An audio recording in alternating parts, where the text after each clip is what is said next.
बिस्मिल्लाहिर्रहमानिर्रहीम। अस्सलाम वालेकुम। मेरा नाम है वकास असगर। दोस्तों, आज हम PMA 151 लॉन्ग कोर्स और इसमें नेवी के वर्बल आते हैं और उसके साथ साथ एयरफोर्स में, यानी कि जितनी भी डिफेंसिव फोर्सेस हैं आपकी, इवन कि कैडेट में भी, तो इस तरह के इंटेलिजेंस के क्वेश्चन बार बार जो है ना वो रिपीट होते हैं। ये थोड़ी कैटेगरी से हट के हैं, जो कि इसका कोई नाम नहीं होता, ये मैंने रैंडमली चूज़ किए जो काफ़ी दफ़ा जो है ना वो आ चुके हैं। अगर आप ये कर लेंगे तो आपके जो है ना 5-7 MCQs जो इस तरह के होंगे वो लाजमी हल हो जाएंगे। तो स्टार्ट करते हैं। वैसे जो वर्बल है ना वो मैं आपको बता देता हूँ, उसकी कैटेगरीज जो है ना वो कौन कौन सी होती हैं। तो यहाँ पर ये देख सकते हैं कि ये जैसे कि एज प्रॉब्लम है, डायरेक्शन सेंस है, परसेंटेज के रैंक की कंपैरिजन, कोडिंग एंड डिकोडिंग, आप सारे जो है ना वो पढ़ सकते हैं। टाइम सीक्वेंस यानी कि 11 तक जो है ना हम पेड कोर्स में कर चुके हैं। 16 होती हैं टोटल, जो है ना वो 16 होती हैं। तो हम जो है ना वो तकरीबन 11 कर चुके हैं और हमारी 5 रह गई हैं। तो ये 11 हमने 6 दिन के अंदर अंदर जो है ना वो कवर किए हैं, और साथ साथ इनका टेस्ट भी हुआ है और बार बार इनको समझाया भी गया रिपीटेडली। उसके बाद ही हम स्टार्ट कर लेते हैं कि यहाँ पर ये है, if a boy If 5 boys write 5 pages in 5 minutes, in how many minutes can one boy write 1 page? आप अगर YouTube पर इस तरह के जो है ना देखना चाहते हैं तो आप इन्वर्स प्रपोर्शन और जो है ना डायरेक्ट प्रपोर्शन के क्वेश्चन देख सकते हैं। लेकिन यहाँ पर वो कहता है कि अगर 5 लड़के हैं और वो 5 पेजेस को 5 मिनट में लिखते हैं, in how many minutes can one boy right. अगर 5 लड़के बैठे हों और वो हर बंदा जो है ना वो पेज लिख रहा हो, एक पेज लिख रहा हो, और पांचों लड़के जो है ना वो कितने मिनट में लिख रहे हो, 5 मिनट के अंदर जो है ना वो एक एक पेज लिख रहे हो। तो हर लड़का कितने मिनट में पेज लिख रहा है, यानी कि हर लड़का जो है ना वो 5 मिनट में ही पेज लिख रहा होगा। 5 बॉयज़ जो है ना वो 5 पेज लिखते हैं 5 मिनट के अंदर। तो हर बंदा यही है ना 5 मिनट ले रहा है एक पेज को लिखने के लिए। वो एक दूसरे की मदद तो नहीं ना कर रहे, अपना अपना पेज लिख रहे हैं। तो how many minutes can one boy right 1 page. तो एक पेज को लिखने के लिए जो है ना वो लड़के कितना मिनट ले रहा है, तो जाहिर है वो उसने भी 5 मिनट ही लेना है। तो यहाँ पर इसका जो राइट आंसर है वो 5 मिनट ही होगा। ये मेरी जहन में रखिएगा, बात ये ना हो कि आप इसको हाफ़ कर दें या उस तरह, लेकिन ये अंडरस्टैंड करके कि एक बंदा जो है ना यहाँ पर 5 बॉयज़ अगर 5 पेज लिख रहे हैं 5 मिनट में, तो इसका मतलब ये है कि एक लड़का 5 मिनट में ही एक पेज लिख रहा है। जैसे आप अंदाज़ा लगा लें, आप एक रो में। दूसरा सवाल जो है ना वो आप ये देखिए, यहाँ पर आ ट्रेन लेफ़्ट कराची एट, जहाँ पर टाइम दिया हुआ है 6:45 AM, ठीक है, and reached Mandi Ahmedabad in 3:30 PM, how long did it take. 6:45 पे चली और 3 जो है ना 30 पर पहुंची है, तो उसने कितने घंटे का जो है ना सफ़र तय किया।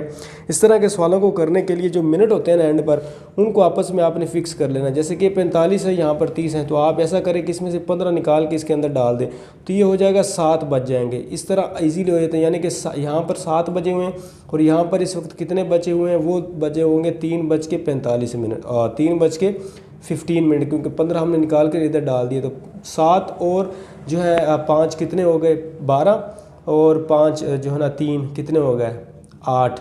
यानी कि 7 में 8 जमा करें तो 3 जो है ना बच जाते हैं।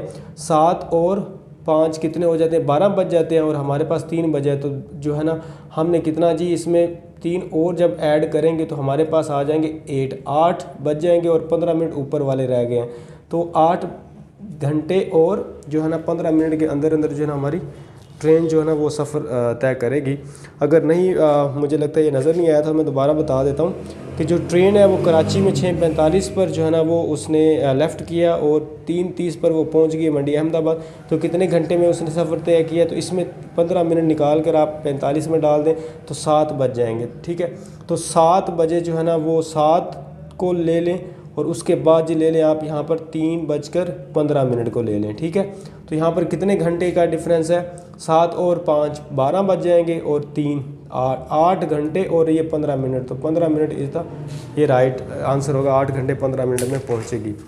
बस पेड ग्रुप है जिसमें 30 पार्टिसिपेंट जो जूम मीटिंग ऐप पे इनकी क्लासेस होती है। रोज़ाना हम सारे क्वेश्चन खुद करते हैं और उनका टेस्ट होता है। जैसे कि हम मर्दान से हैं, हैदराबाद से, इस्लामाबाद से, कसूर से, फिर नवाबशाह सिंध, साहिवाल, इस्लामाबाद, फिर बन्नू और लाहौर और गग्गू और गुजरांवाला, जहोल, फैसलाबाद, फिर फैसलाबाद, फिर कराची, फिर मुजफ्फरगढ़, फिर लाहौर से और सरगोदा, खानेवाल, बहावल नगर, और फिर कसूर से, फैसलाबाद से, बन्नू से, फिर मंडी बहाउद्दीन, और फिर कराची, और फिर हंगू केपी के और सिंध से।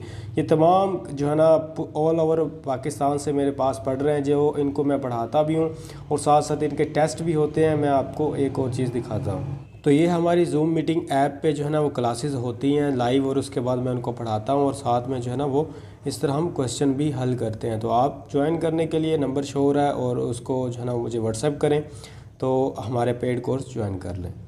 यहाँ पर ये क्वेश्चन देखिए कि January is to December as Saturday is to, तो इसका इस तरह के सवालों का ये होता है कि फ्राइडे। इसी तरह जो है ना इसका आंसर बनेगा, जनवरी से पहले दिसंबर होता है तो सैटरडे से पहले क्या होता है, फ्राइडे। तो इज़ द राइट आंसर। अगर वो दिसंबर पहले लिख देता, जनवरी बाद में लिख देता, तो फिर हमने सैटरडे से आगे संडे की तरफ मूव ऑन होना था।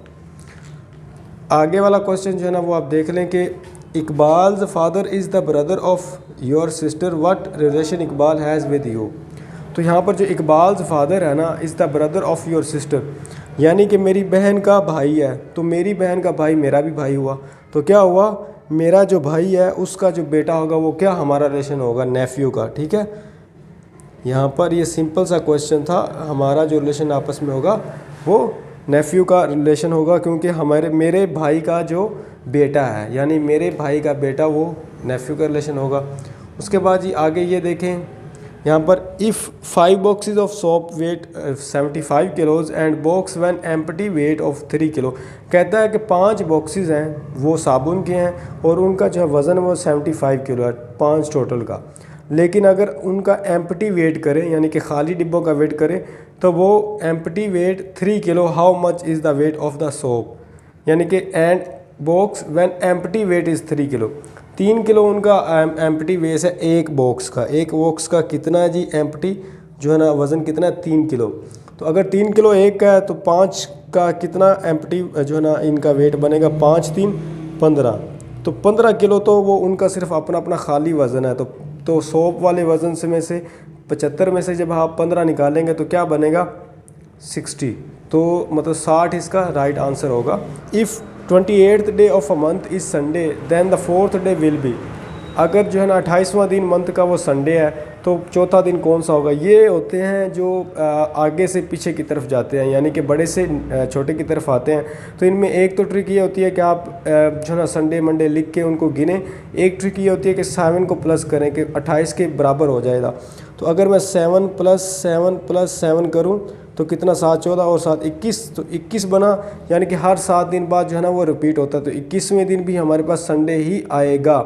तो 28 में से 21 निकालें तो हमारे पास ये बन जाता है जी कितना, 7, यानी कि 7 तारीख को हमारे पास क्या होगा, संडे ही होगा। ये 7 रिपीट करने से आपका एक ही जो रहता है, क्योंकि हफ्ते में 7 दिन होते हैं तो रिपीट होते रहते हैं। तो 7 तारीख को संडे होगा, लेकिन हमने 4 तारीख को देखना है। अगर 7 तारीख को संडे है तो 4 तारीख को क्या होगा, ये आप पीछे चले जाएं, 6 तारीख को हो जाएगा सैटरडे, और 5 तारीख को हो जाएगा फ्राइडे, और 4 तारीख को हो जाएगा थर्सडे। तो Thursday is the right answer होगा इसका। उसके बाद जी 7 पे देखें, यहाँ पर a well always has, well का मतलब होता है कुआं। एक कुआं हमेशा उसके अंदर क्या चीज़ होती है, बॉटम होता है, लाइट होती है, वाटर होता है, रोप होता है। तो इसमें वाटर हर कुएं में नहीं होता, पानी हर कुएं में नहीं होता, कुछ खुश्क भी होते हैं। रोप रस्सी हर कुएं में नहीं लटकी होती, लाइट हर कुएं में नहीं होती, बॉटम यानी कि उसके निचले हिस्सा लाजमी होता है। ठीक है,